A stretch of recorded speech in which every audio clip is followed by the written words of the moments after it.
Hello and a warm welcome back to the channel of nonsense. Welcome to Land's End at the bottom of England. Now, in my whatever how many years as a car journalist, I've never spent much time in a Tesla Model 3. I've driven them briefly for reviews, but I've never really lived with one. But this one, I've done about 1,000 miles in 4 days in for a Motorpoint video that's coming out soon. So in this video, I'm just going to tell you what I think of a £23,000 second-hand Tesla Model 3. It's 2021. It's got about 20,000 miles on the clock. I'm about to get run over, but along the way I'm going to tell you what I've liked, what I've not liked about it. So I'm going to hit the road, start driving home. It's about 400 miles. I'll take you along for some of them and see what I think of the Muskmobile. I meant to call it a swastika now, aren't I? I'm not sure I'm going to do that. It's Rebecca Jackson coming out of her bed. It's a bit too early for this sort of YouTube carry-on, and I do realise it's a bit weird that I haven't driven a Model 3 properly. I don't know why. I just haven't ever got round to it. So this has been a really interesting experience, actually living with one for 3 or 4 days, and by the time I give it back to Motorpoint today, it will have done over 1,000 miles with me driving it. And it's just interesting to see the price point that these have come down to. As I said, this one's 23 grand. For me, that does feel like a lot of car for the money. And I guess the real reason you're buying a Tesla at that sort of price point is, well, range, efficiency, and access to the supercharger network, which is all I've been using, and it's been seamless. It's been so easy. So let's get that out of the way. Tesla people, your charging network's the best, and the integration into the car is just sublime. It tells you how much your charging session is costing on the screen, how many miles you've added, and you can see your history and all that stuff. It works so well. It's kind of like the Apple tagline. It does just work. But what about the actual car?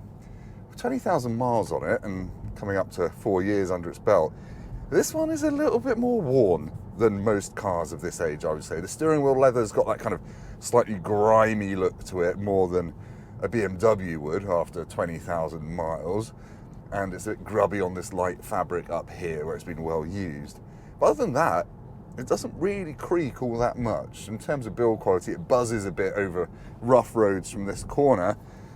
But her colleague has got a 100,000 mile one of these, and that is much worse. And that was built before this. Apparently his is one of the ones that they built in Fremont in America in the tent. This one was built in China, I believe. But yeah, what have I got? I've got an all-wheel drive long range Model 3 here. So I should be getting 360 miles to a charge. I've got dual motors. It's got 350-ish horsepower, an 0 to 60 time of 4.2 seconds, which is faintly ridiculous, and the overtaking punch of this thing is not as extraordinary as I thought once you're rolling, but it is very fast.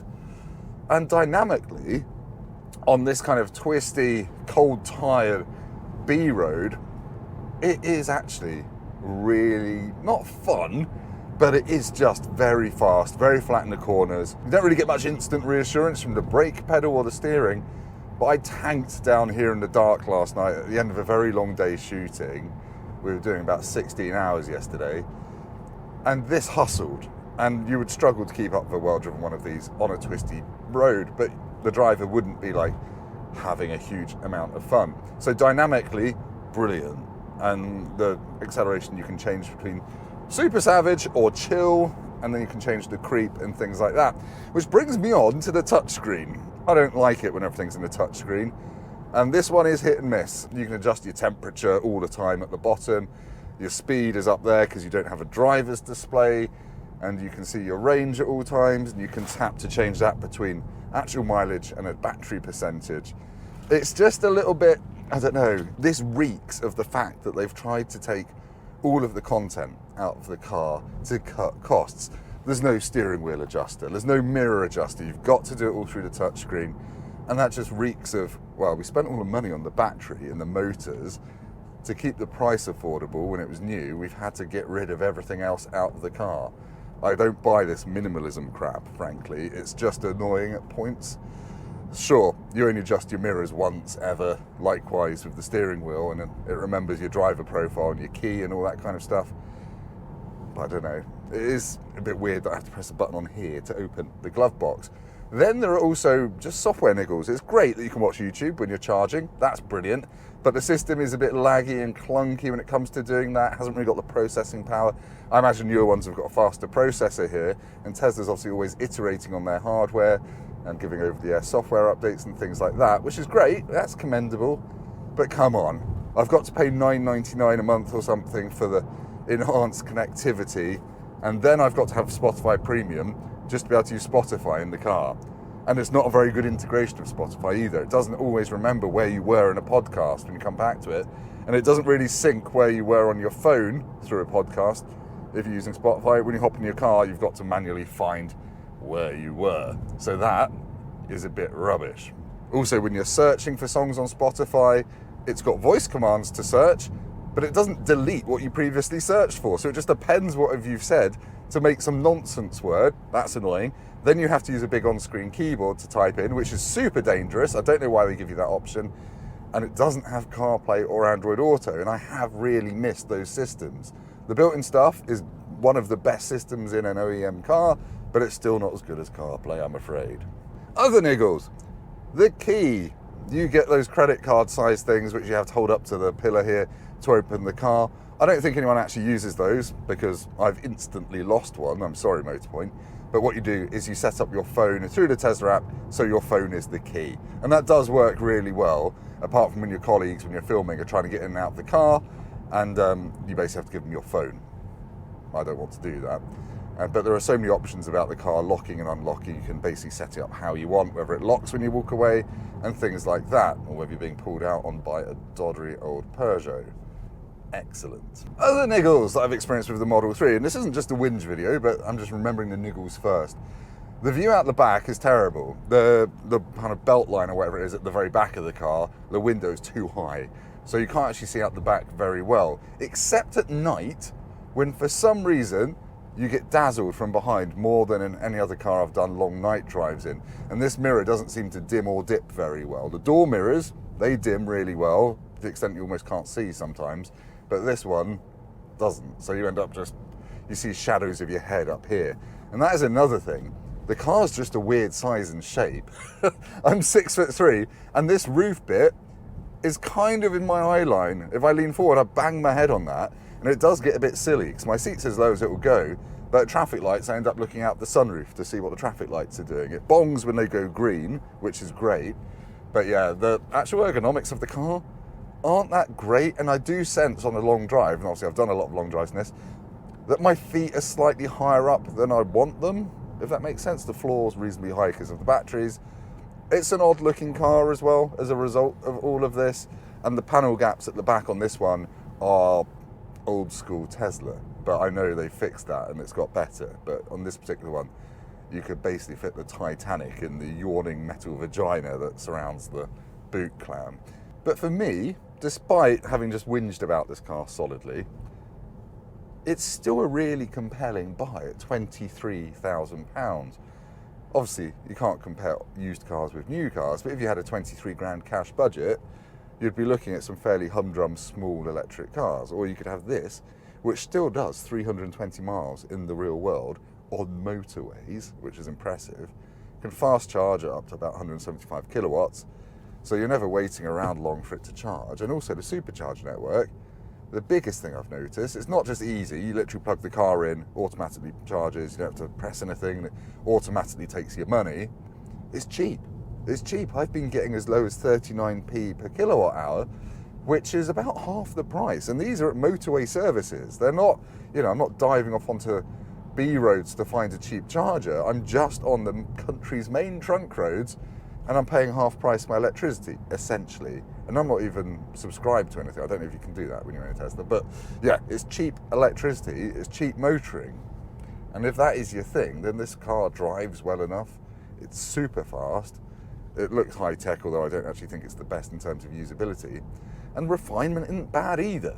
Yeah, it's got a little bit of tyre noise and stuff, but at motorway speeds, you're not thinking about the wind noise and the tyre noise. You're just boshing out the miles. The only thing I would say is that the competitors have caught up with this. 5 years ago, when this came out, I can quite rightly see why everyone thought this was the second coming of his Lord Jesus Christ, bringer of the Terry's chocolate oranges, because it was so far ahead of everyone in terms of efficiency and charging networks. But now everyone can use a Tesla charger, admittedly not for as cheap. I don't know if I'd pick a new one of these over something like a BMW i4 or some of its other rivals. It's a tricky one, and obviously the big elephant in the room is that Tesla is suddenly deeply unfashionable and problematic. And people will be saying in the comments, oh, well, if you're going to boycott Tesla because the actions of its owner, what about BMW? They were in the Second World War. Well, yeah, but BMW and the German brands and Ford have largely apologised for all the bad stuff they've done. Can you see Elon Musk apologising for being a dodgy bastard and a con man? Me neither. But anyway, I'm going to go and charge this. This might be the end of the video. It might not be. We'll see in the edit. Goodbye. Right, we're doing some filming around here, and this is the only charger. So this is twice the price of a supercharger and slower as well, which is brilliant value for money. But anyway, let's just show you a thing or two about this car. Look at that gap. Look at that gap there. Remember that, because it's completely different round here. None of this stuff really lines up. And I imagine this left the factory like that. It's not a looker, is it? You don't buy a Model 3 full of looks. You're buying it as an appliance to get you from A to B quickly and cheaply and conveniently as far as electric cars go. Excuse the slightly weird camera angle we've got here.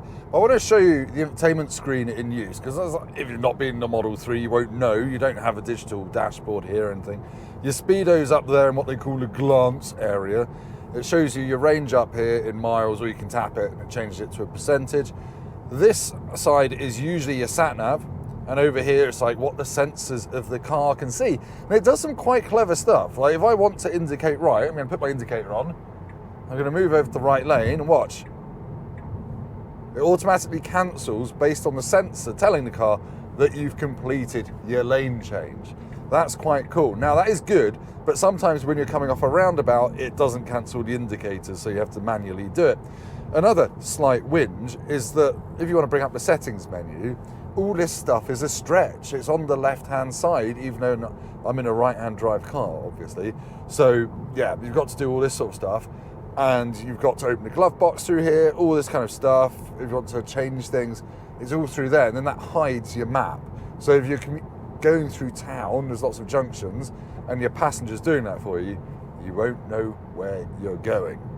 But this is quite cool. You can see, obviously, it's got different graphics for lorries and for cars, even things like traffic cones, wheelie bins. I was driving through Norwich the other night, everyone had their bins out, and it showed all the wheelie bins on there.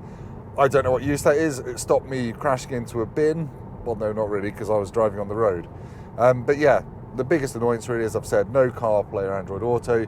You've got to use either Bluetooth or built-in systems, and they're not that well done, to be honest. And you've got all the apps that everyone talks about, like the whoopee cushions and all that kind of stuff. This little nest of stuff is too small, so it's quite hard to read on the move, and it's just a bit too much reliance on the touchscreen, frankly. Also, as I mentioned, I've got two USB-Cs down here, but they're really well hidden. And there's two in the back as well. On to more positive things. I have realised in the 1,000 miles that I've done this car the past couple of days, I've never been worried about range. I've never even really been looking at the range readout or even the battery percentage as I would in most other EVs, because I've just got complete faith that it's charging correctly along my route and it's telling me how long I need to stop at each charger. Just not thinking about it, just using the built-in sat nav. I'm not having to cross-reference it with Google Maps or Zap Map or anything. It's just nicely integrated, and that is sanity saving, frankly. I don't think any of the other big manufacturers, with perhaps the exception of Porsche and their app, are doing such a good job as Tesla with this. I just went to a Tesla showroom to charge this, and it was a very big, very empty grey box with one car in it and a lady sitting next to a laptop. It was a deeply odd experience, I'm not going to lie. Right, I've done a lot of miles in the Model 3 now. I'm just dropping it back off at Motorpoint. Yeah, let's just talk about a few quick things to sum up. Efficiency has been okay. It's been getting about 3.6 miles per kilowatt hour. Slightly more, obviously, when I'm not trying to rush back down the motorway. But as I say, it's just the reassurance you get from a very realistic range readout that is matching the type of driving you're about to do. The fact that the sat-nav is built into the car systems, it's just always on the ball, so to speak. But yeah, sum up, I've actually really liked it. There have been a few quirks that you have to get used to. The infotainment can be a bit of a faff, and like the ergonomics, as I said, are a little bit odd. And it's a bit dazzly at night, and I wish the door mirrors were a bit bigger, and the build quality is a bit rubbish on this one. But actually, if you just want a way of getting from A to B electrically with zero faff, it's still one of the best cars you can get from that perspective. It's just whether you can stomach buying a Tesla still. I know lots of people won't be buying Teslas anymore based on what their glorious leader is doing. But anyway, I'm going to go now. Thank you for watching. If it's been good, it's not been good. But hit like anyway. Give me a sympathy like. Go down to the comments. Leave me the American word for I'm going to fire all the useful people. And I shall see you next time. Bye.